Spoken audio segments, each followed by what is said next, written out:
Welcome our Revolution NOLA membership. My name is David Alvarez, here, member of the steering committee.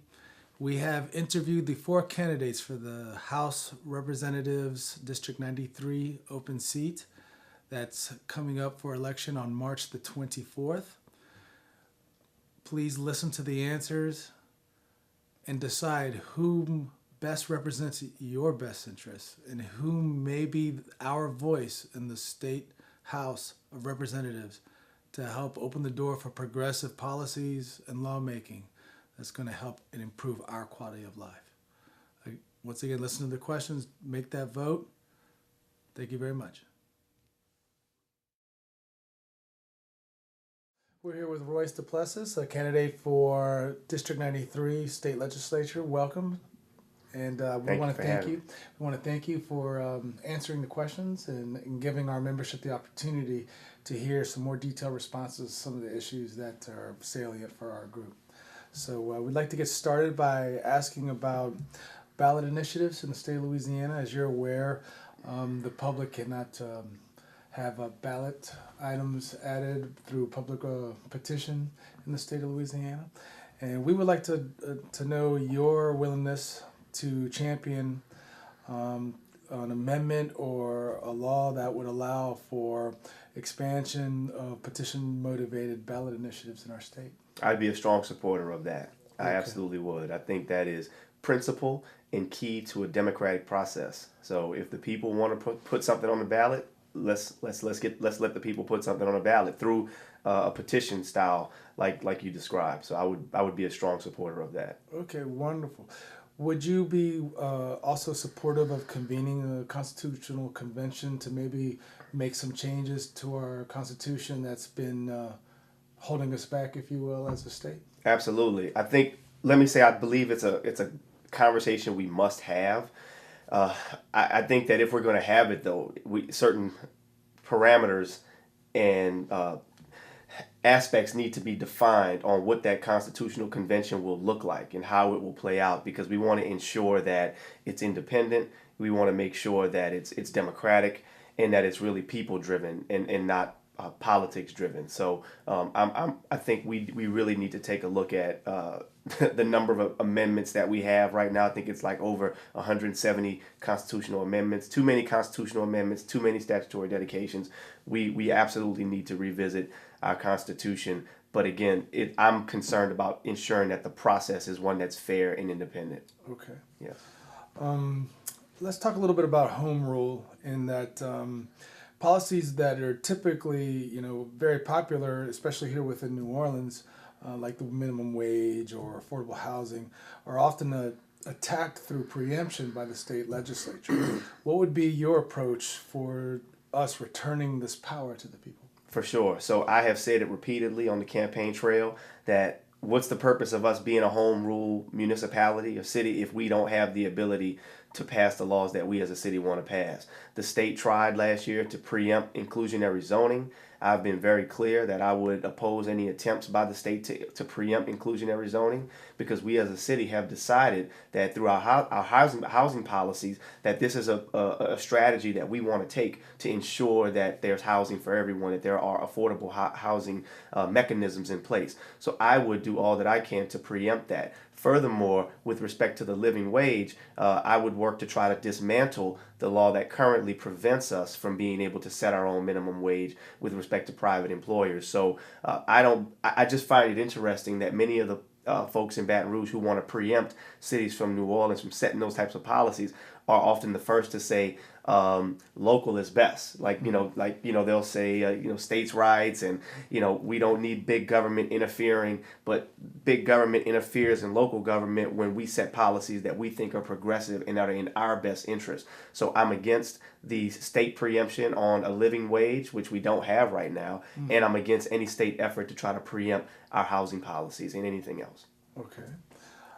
About criminal justice, we'd like to discuss a cash bail. The accused, and we have a system where, as you know, as being a lawyer, we must offer money as surety for appearance to trial. Effectively, this means that a plurality of people living paycheck to paycheck accused of even a minor crime will be incarcerated if they can't come up with the money, and sometimes they're incarcerated for long periods of time, which further exacerbates the issue because they can't work or tend to their families. To boot, we have pretrial. We have reports from CNN and other sources saying that 34% of Americans effectively have no savings, with a further 35% having less than $1,000 in their account.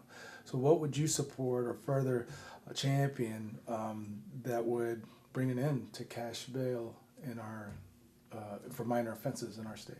Well, with respect to pretrial reform, I've worked extensively in that area. When I worked as special counsel at the Louisiana Supreme Court, my top assignment was to work on developing a pretrial services program that was overseen by the Louisiana Supreme Court. As you may or may not know, the Vera Institute of Justice was being provided $600,000 a year by the city of New Orleans to administer a pretrial services program that did pretrial assessments based on evidence-based risk tools and not purely the discretion of the judge. What we worked to put in place at the Louisiana Supreme Court was to provide judges with tools that would better inform them on their pretrial decisions and not making them solely based upon wealth. And that's where we have to move, not only as a city but as a country. And you're seeing a lot of not only policies that are being changed, but there's a lot of federal litigation around this. So one of my top priorities at the Supreme Court was to take the program from Vera, because the powers I won't say, there were certain aspects to the program that we felt could be better managed by the courts. So we developed a system and a program that we put in place in Orleans Parish. It was a joint agreement between the state Supreme Court, the city of New Orleans, and the Orleans Parish Criminal District Court judges. We worked about 2 years on this program, and we're still working to find, well, I'm no longer at the Supreme Court, but the program is still being fine-tuned. And the whole key is not to take away judicial discretion, but to basically give the judges more tools and give them evidence-based tools to make their decisions upon just two factors, and that is likelihood to show up to court and the risk that one poses to community. Constitutionally, those are the only two things that a judge should be considering upon making a decision whether or not to release. And it shouldn't be decided solely upon wealth. So we have to move towards a more equitable system. So I've worked directly on that issue, and I would continue to work on issues that move us in the direction of reform. Okay. As a follow-up, there's as you say, there's a movement nationally in reforming these systems. There's a gentleman by the name of Larry Krasner, recently elected district attorney of Philadelphia, who has banned cash bail for many charges in Philadelphia, including possession of marijuana, retail theft, other non-essential, trespasses and whatnot. Would you be supportive of allowing for local entities, local communities to do the same? Yes. In fact, I believe New Orleans has already taken those steps. I want to say about 2 years ago, or maybe less, about 2 years ago, the city council passed an ordinance that did away with cash bail for certain minor offenses that fit into some of the categories I think you described. And I'm not able to list each one that is enumerated in the ordinance, but Orleans Parish has already been moving in that direction, and that's something that I would support. Okay, wonderful. Yes. That's a quick question about marijuana. Do you support decriminalization or legalization beyond it of recreational cannabis? Which specifically? I want to make sure I understand the question. The second part, when you say beyond recreational. Yes, so legalization beyond it, that meaning that beyond its medicinal purposes, to continue to decriminalize it and to actually make it. Oh, absolutely. I've said that also on the campaign trail, that not only do I think that it should be decriminalized for purposes of medicinal use, but I think it should be viewed as a way that we can regulate, tax, and see it as an industry that with $1 billion deficit, we need to be trying to do all that we can to generate revenue. And I don't think that penalizing folks for nonviolent possession of or use of marijuana is a smart thing. And I think that we should also have the conversation that goes even further, that as other states throughout the country are seeing the industry that could exist and in these new markets that could exist around the decriminalization and regulation of the sale of the sale and distribution of marijuana, we need to look retroactively at the folks who have been penalized over the past several decades from charges of simple possession or minor distribution of marijuana, and figure out a way that they can be, if not compensated, be able to take part in whatever new industry may be an outgrowth of new laws and regulations. I just think that's the equitable way to go. Well, you just kind of answered my next question, so let me just ask you a little bit more specifically as a follow-up. Would you support reparations for the very individuals you just described? Yes. Okay. Our Sewage and Water Board has had a long history of failures, obviously, in our city. What would you do to make it more accountable, either through structure or as a state legislature? What would you do to help the New Orleans citizens improve its Sewage and Water Board? So the Sewage and Water Board is a very complex entity, and as you've already pointed out, decades upon decades of challenges that we're trying to correct. I think there needs to be a real conversation around consolidation and the value that Sewage and Water Board has as this quasi sort of separate agency that's still headed by the mayor, but it's not a department like the streets department, and it's not a department like some of the other departments that we have in City Hall, like sanitation. And you have to ask the question, well, why is that? And do we benefit as a city by having those separate layers that create more bureaucracy? And I think there needs to be a question around consolidation. Again, I don't know for certain if that's going to be the answer to solve the many challenges that we face, but I think it's at least a conversation that we need to have. And as a state, we need to figure out all that we can do to ensure that Sewage and Water Board is functioning at its highest capacity, ensuring that you have the right people serving on the board, but also ensuring that the board is accountable to the citizens of New Orleans. Yeah, I'm not quite sure if it's the state legislature now makes it where it has say in what happens to the Sewage and Water Board. It doesn't, but does it? but it's my understanding that the Sewage and Water Board is constitutionally created at the state level, so the state can have some say in the structure and function. I just don't know. I'm not sure how involved the state can get in the organization and function of the Sewage and Water Board, but to the extent that we should try to do all that we can to improve efficiency. So you would advocate to have it kind of maybe brought back under the umbrella of local government within the department? Possibly. I think it's something that should be studied and looked at. I'm not saying that I would advocate for it, but I think we need to be looking at it as a possible avenue to improve it. And if it's determined that it would actually not be the right thing, then I wouldn't. But I think we need to be considering moving in that direction. Okay. Yeah. All right.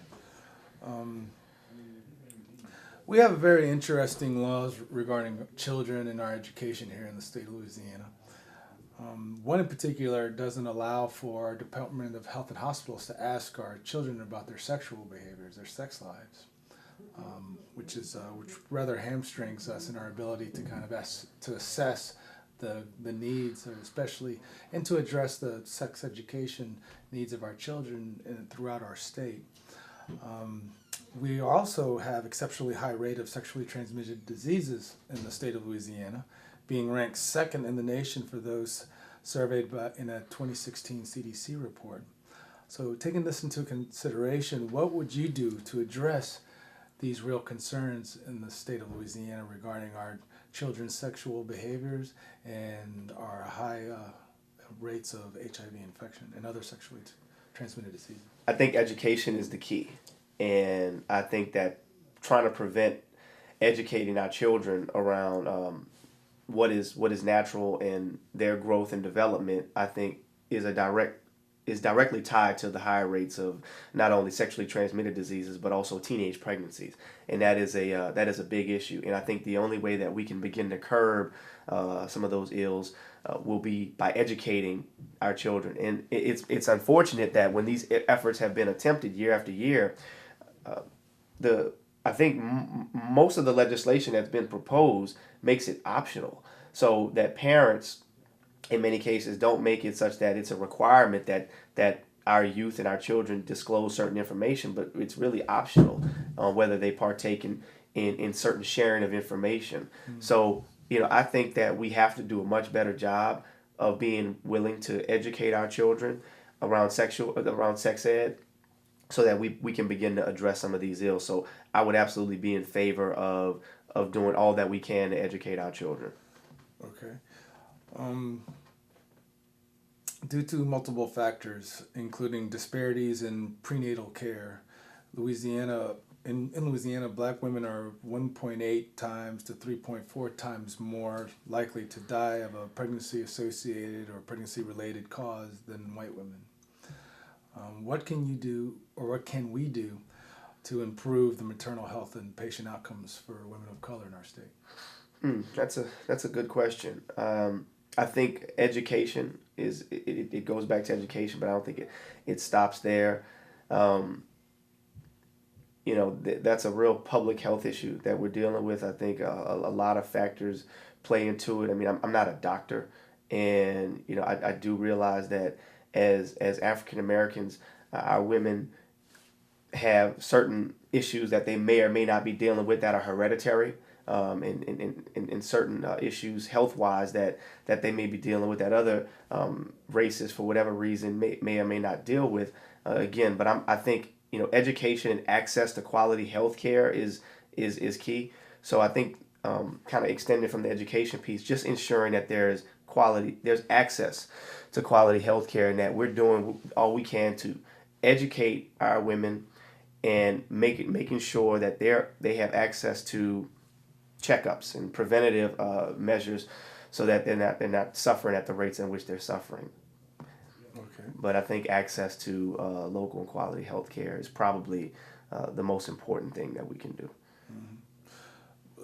I want to ask you a follow-up regarding, so if in the legislature, right now the two main parts of our budget that get cut are the two very parts that actually facilitate everything you just described. Education and healthcare. Exactly. And then the ones that we continue to reduce the funds and the means by which that our agencies and institutions can actually address these things. So as a legislature, how will you address that problem that we have? I think a lot of it goes back to the earlier question around the Constitutional Convention, and that we have so many funds that are already dedicated constitutionally and statutorily that are protected, where the two areas that we just mentioned largely are not, and they're the first things on the chopping block: education and healthcare. So we need to have a budget where legislators, in my opinion, can actually legislate, where everything isn't already off to the side and dedicated,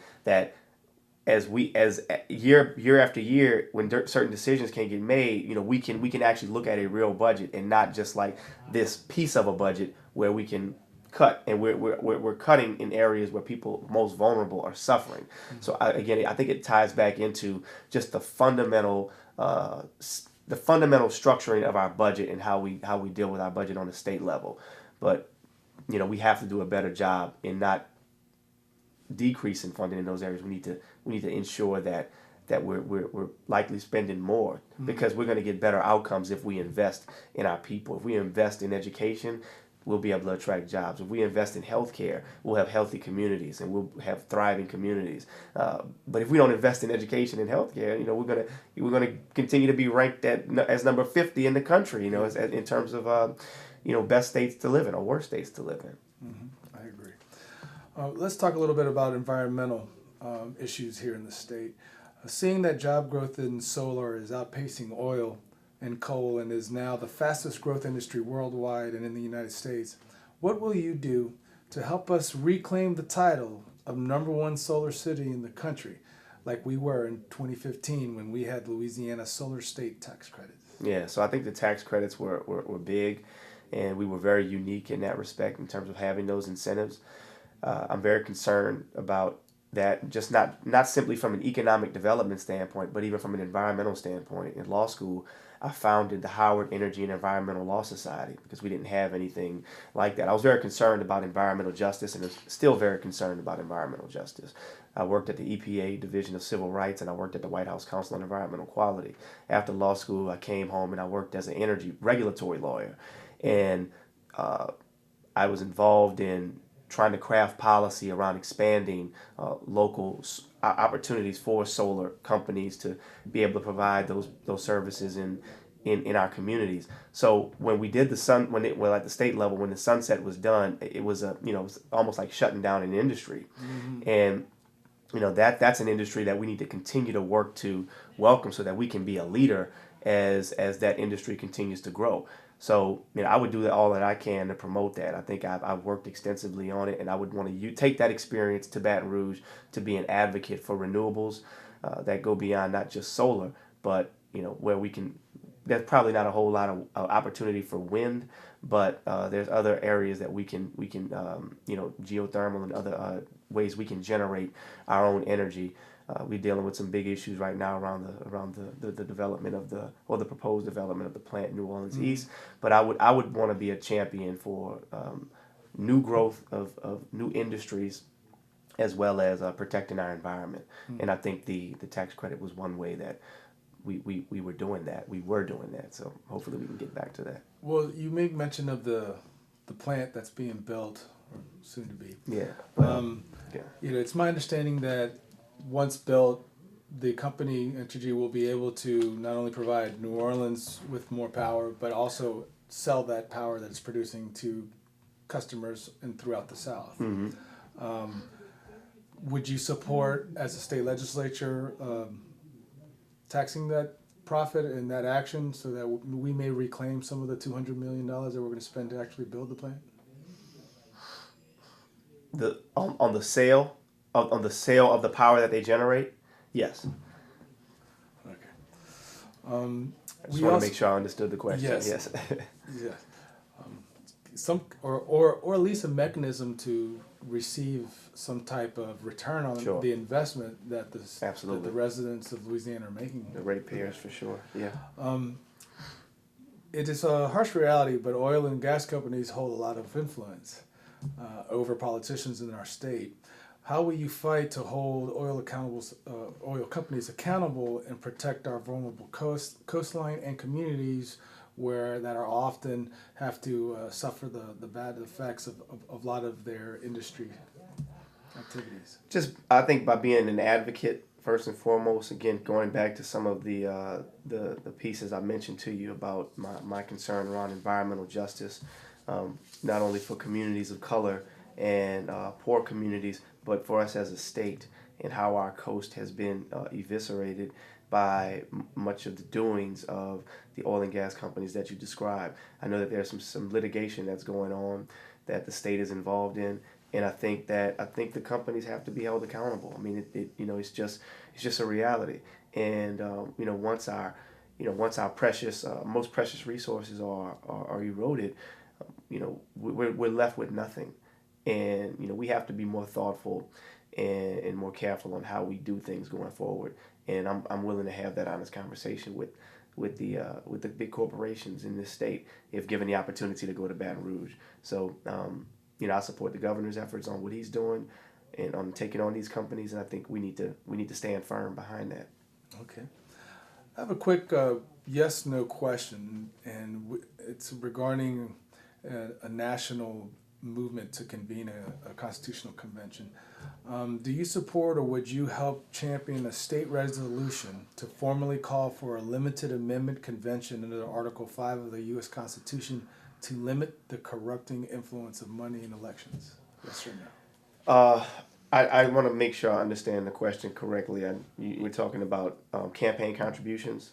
Yeah, we're talking about how money enters American political system, Citizens United and others, other legal mechanisms that have existed regarding the establishment that money is speech, and then that corporations are people. So therefore, they can, they have a speech. They can spend all the money they want. That legal kind of framework cannot exist if there's an amendment to the Constitution that makes that not so.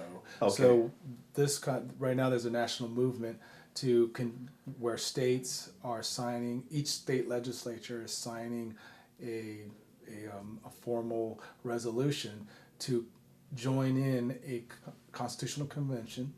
There needs to be 2/3 of the states to sign that, and right now there's probably 6 or 7 that have signed thus far. And the movement the hopes is to convene it to establish that money is not speech and corporations aren't people. I don't believe that speech, and I don't believe that corporations are people. I hope that answers your question. Okay. Yeah, I don't believe. I think that I'm troubled by the Citizens United decision and what it has done and what it will continue to do to our country. Okay. Let's talk a little bit about criminal reform but in particular about incarceration. The use of prisoners for labor is exceptionally pronounced in the South, in which it echoes of plantation and slavery system. What policies would you support that would ban or otherwise curtail prison labor in our state? Well, that's a pretty broad question. When you say ban prison labor, I think there's some layers to that. Mm-hmm. In our prisons in Louisiana and the South, as you've already pointed out, clearly the prison industrial complex is a direct outgrowth of slavery. Mm-hmm. I think anybody who's being honest can call it for what it is. So, I've been to Angola, I've been to Dixon, I've been up to these prisons, and I've seen it. And, they are plantations, and there is a labor component, a large labor component to much of what goes into incarceration at the state level and maximum security facilities. So I don't know if there have been any specific legislative proposals that have been made, but I just fundamentally don't believe that prisons should be a place where prisoners are used to generate revenue for any local town, parish, or state. So I think prisons should be places where we're in the business of corrections. We call it the Department of Corrections, and that's what we should be in the business in, not figuring out how can we get the cheapest labor. So in terms of specific policy proposals, I would want to take some time just to think about that, because I haven't quite thought of any specific legislative policies that I would promote. But I can say that fundamentally, I don't believe that prisons should have ever been a place where we all have industrialized it in a way where we're using prisoners as a form of cheap labor. Mm-hmm. And I don't think that we should tax prisoners and their families for making phone calls to connect with their loved ones. It just should. That's not what we should be in the business of doing. We should be in the business of reforming. We should be in the business of truly correcting and trying to do all we can to deter. But we certainly shouldn't be in that business. So would you, more specifically, then would you support establishing not only a state minimum wage, like you said earlier, but a minimum wage that would be paid to incarcerated? Right. So again, and that's why I say we need to think more specifically, because if folks are doing long sentences, then they should be doing something with their time. I mean, they should be doing something with their time if they're learning a trade, or if they're doing something to be of some production of a product or service. I just think that they should be compensated, maybe not a minimum wage, but something more than what they're being compensated. I mean, just what they're being compensated now, I think, is just a crime almost. Yeah. So it is a crime. So I would want to absolutely push for a more fair and just system for the labor that is being produced by folks who are incarcerated. Okay. Let's talk about gun control. Let's talk about it. Let's do something about it. Let's not talk about it. Let's do something about it. So what level of gun control do you support? And describe to us what would be a healthy system of controlling and regulating gun ownership in the state of Louisiana? Sure. Well, everybody, pursuant to the Second Amendment, should have the right, does have the right to own a gun, to protect themselves, to defend themselves, their family, and to hunt if they so desire.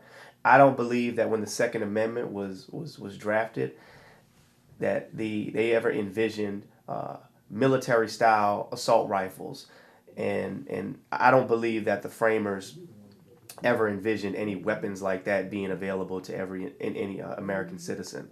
I am fundamentally opposed to the distribution and accessibility to those types of weapons.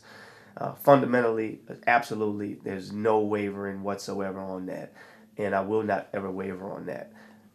Those machines were not designed, in my opinion, for civilians. They were military style machines designed to kill multiple people at one time. So that's my starting point.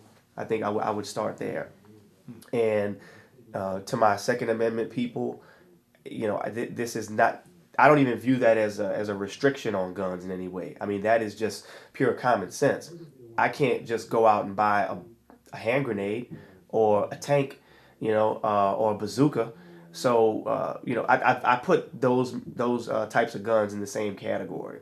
So we have to get back to a place where we can prioritize and value the Second Amendment, but also be reasonable about what's most important, and that's human life. I think human life should matter more than someone's right to bear arms. And I think the two can coexist. But there is no reason whatsoever why anyone should have access to these military style killing machines, because that's all they're created for. So I would want to do all that we can to begin that. I know that a bill has been filed this session to have that conversation, at least, because I don't know that it's going to pass, but we need to start moving in that direction, and we need to do it. We should have done it a long time ago. So that's kind of my general disposition, and obviously I'm very passionate about it, just given the reoccurrence of these shootings that should have never happened in the first place. This idea that only a good person with a gun can stop a bad person with a gun is an argument that is just so disingenuous and unfortunate, and I just don't believe it, and I don't support it. Well, let me ask you specifically then. Mass gun violence is statistically a largely male phenomenon, and the strongest correlation for mass violence with guns is a history of intimate partner abuse. Do you support banning people with domestic abuse convictions from gun ownership? Yes or no? Permanently?